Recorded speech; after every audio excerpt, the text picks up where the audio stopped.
Hello, everyone, and Merry Christmas.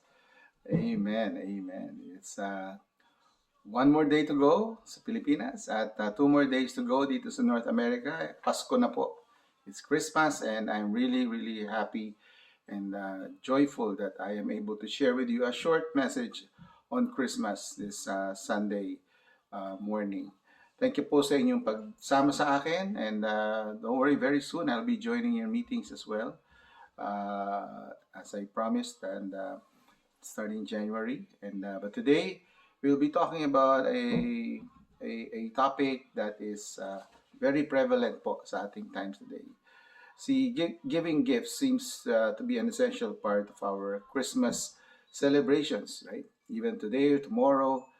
However, because of the commercialism and the materialism that often accompany this tradition, some Christians are wondering if this practice has any scriptural basis. Meron po ba itong basihan sa Biblia? And as believers, like us, right? If you are here as a believer of Christ, are we free to enjoy Christmas trees, for example, and all the brightly colored packages that are waiting to be opened uh, early Christmas morning or Christmas Eve? So, although it's true that many of our traditions have been corrupted, I don't believe that this alone is a good reason to eliminate the many opportunities that Christmas offers for generosity. There's no other time of year that allows us as Christians, as Christ followers, to openly demonstrate our appreciation and love for others, sharing with others in both tangible and intangible ways. Since some practices associated with gifts or gift giving at Christmas are obviously contrary to biblical principles, we must be careful too. For example, you should never fill your credit cards with purchases that you really cannot afford, especially during economic crises. Uh, I know in the United States, you've been promised prosperity, pero hindi pa nga nakaupo si Donald Trump, diba? So, still a time of trying challenges, even for us here in this country of Canada. At sa Pilipinas din po, na hindi po natin maikakaila na napakahirap po ng buhay. Siguro kakaiba to sa mga ibang Pasko na naranasan natin.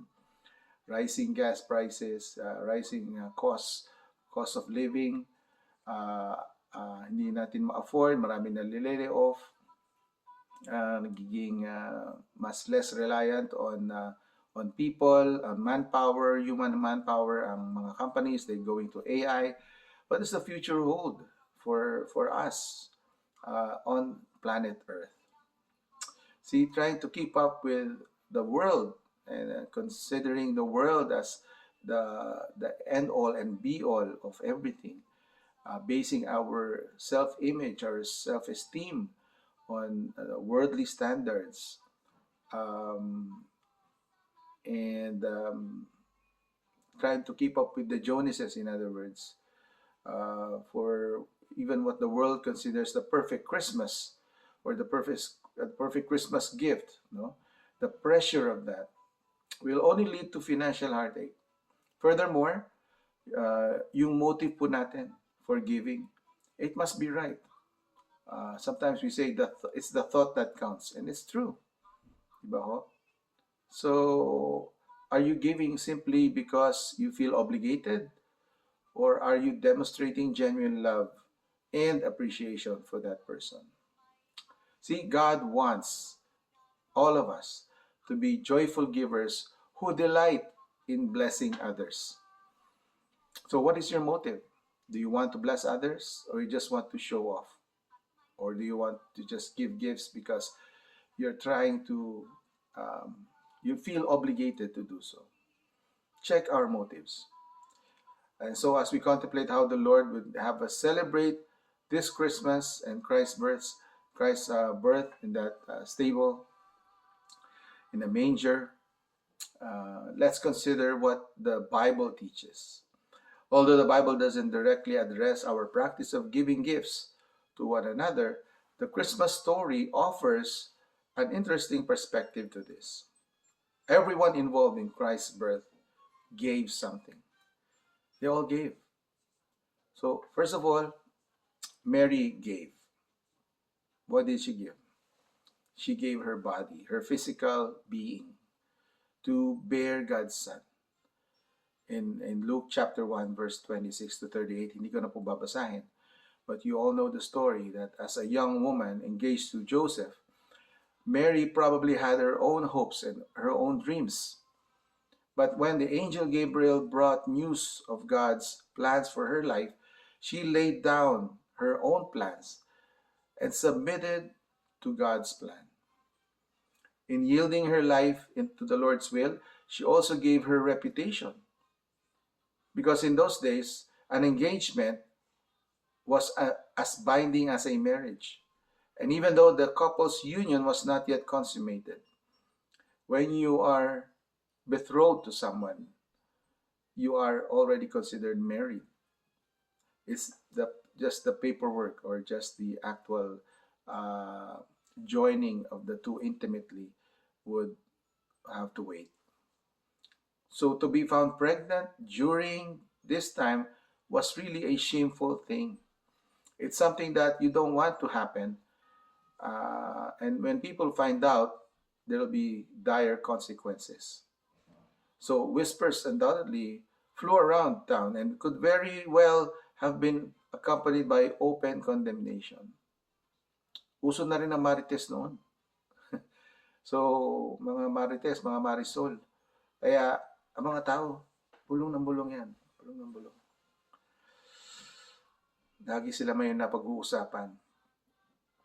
And so, they probably would have condemned Mary if they had knew what had happened of her being pregnant. But as Christians today, we should follow Mary's example and give ourselves fully to the Lord, even if doing so results in being misunderstood by others. So that's number one. Mary gave her body, gave her whole self for God's plans. Second, the shepherds also gave. They gave what? Their testimony about the newborn Messiah. So they gave their own testimony in Luke chapter 2, verse 8 to 18. Another story of where the angels knew about the birth. So upon hearing the birth announcement from an angel and seeing the heavenly host praising God, they left their sheep and they hurried to find the baby. Imagine if that's the only means of living, yung inyong pagpapastol, iiwan nyo pa. Iiwan nyo yung inyong sheep, yung inyong livelihood, just to go and see the promised Messiah. They probably knew about the prophecy. And they just didn't keep the good news to themselves. In fact, they let everyone know about the angelic message and the birth of the promised Messiah. If you were the lowly shepherds, you had no reputation, a good reputation in society. Kayo ang pinaka mababa ang tingin sa inyo. Right? Would you probably be ashamed as well to give of a news that is probably the most important news that every Jew or everyone who knew about the prophecy would probably know? Baka isipin nyo, mahihiya naman ako. Hiya naman ako. Bakit naman ako pa magbibigay ng news na yan? Right? But they didn't care. They boldly spread the news about this baby that was born and about the message of the angels. Siguro isipin nila, baka isipin nila, may topak tayo. That we have, that we're insane, that we're crazy.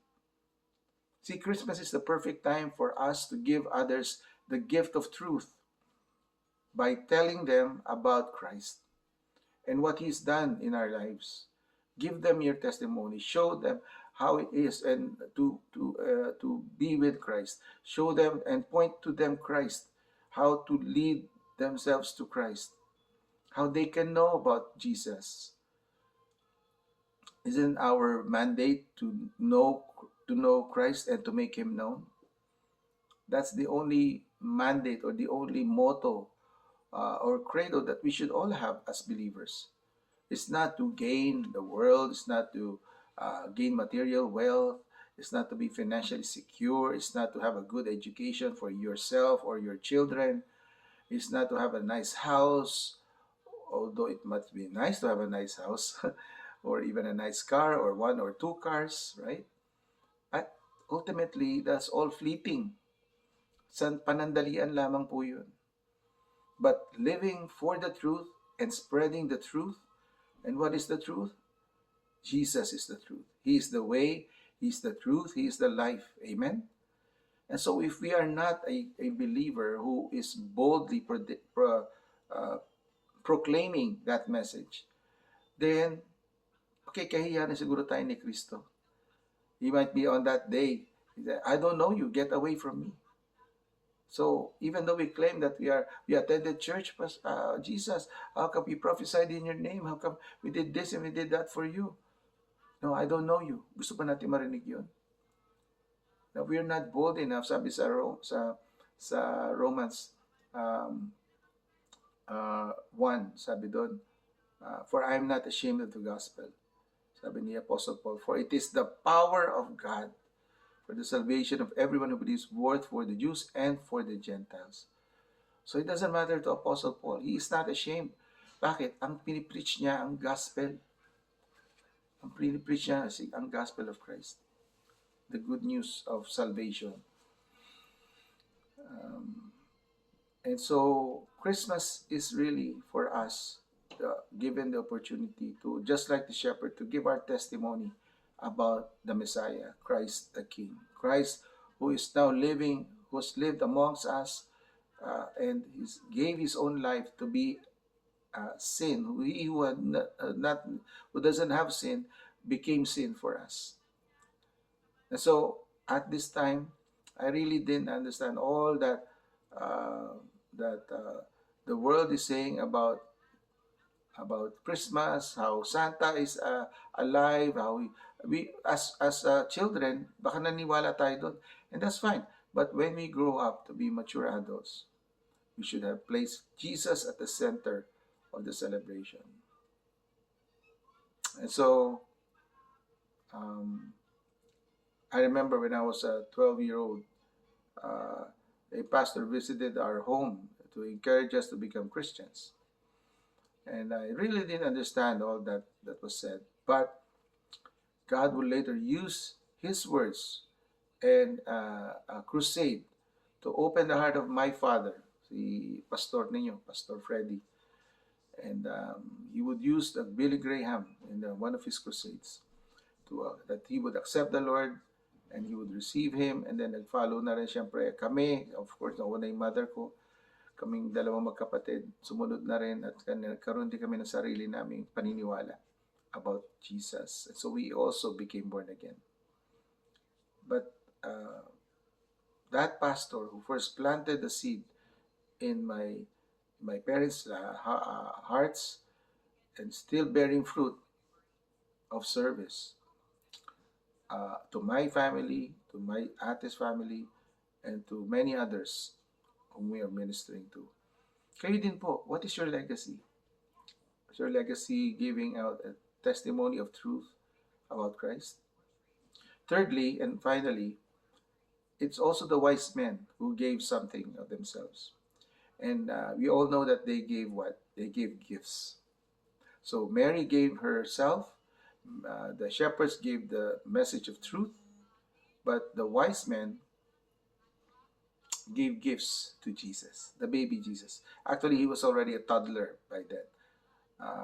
Historians believe that it was 2 years after the birth of Jesus that these wise men, who were more likely astrologers or philosophers, who knew, and alam niyo naman, wala naman Twitter doon, wala namang social media, kaya medyo mabagal ang balita.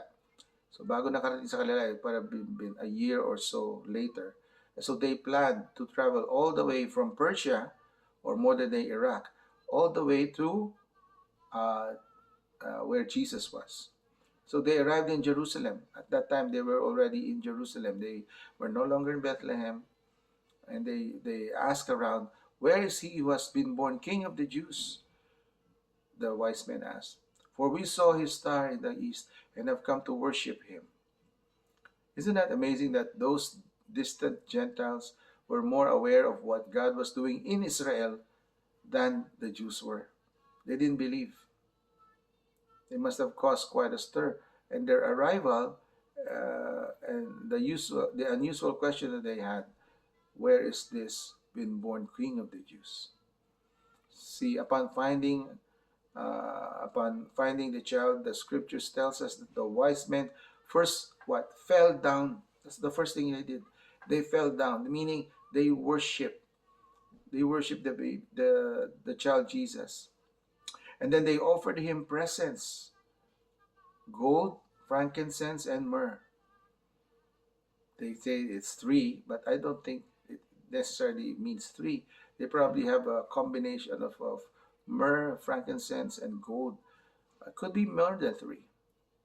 But in all our Christmas celebrations, we too should first offer Jesus our worship more than anything else, more than our money,